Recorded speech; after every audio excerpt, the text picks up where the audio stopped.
All right, meantime, a new debate about the influence of social media on politics. The Wall Street Journal is now reporting that Meta, of course, the parent company of Facebook and Instagram, will allow political ads that question the legitimacy of the 2020 election.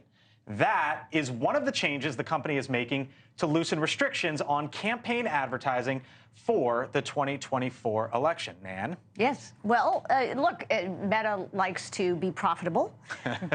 And Meta also, if these are clearly ads, then that's a form of speech. It's a form of paid speech, but it's speech. Let people make their claims. There were plenty of claims that those of us on the right would find outrageous from our friends on the left in various election cycles. So I don't have a problem with this. I do have a problem with people lying, but that's not something that we can legislate. You think it's a good business decision? I think it's a great. I mean, if you want to appeal to half of the country, 70% of Republicans think there's something fishy about the last election, whether you think it's rigged or not.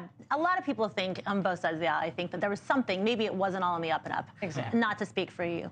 What are your concerns, though? We can ask questions. Well, my concerns are that there are clearly big lies. I mean, we just talked about a RICO case in Georgia about a big lie. There are trials happening across this country about the big lie. Russia was also a big lie. There was a lot of proof there, and there still is. But here's the point I would make.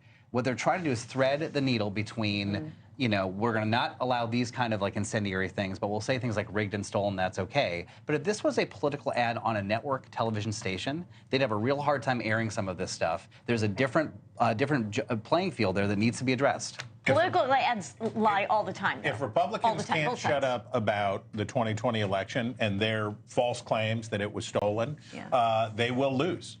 This is a poisonous narrative for Republicans. It satisfies a bunch of kooks and it pleases some people within the Republican base, but it is poison with persuadable voters. And if anybody thinks that they're going to win, Republicans are going to win in 2024 by putting ads on Facebook saying that the 2020 election is stolen, they're as crazy. They're just as crazy as a bedbug.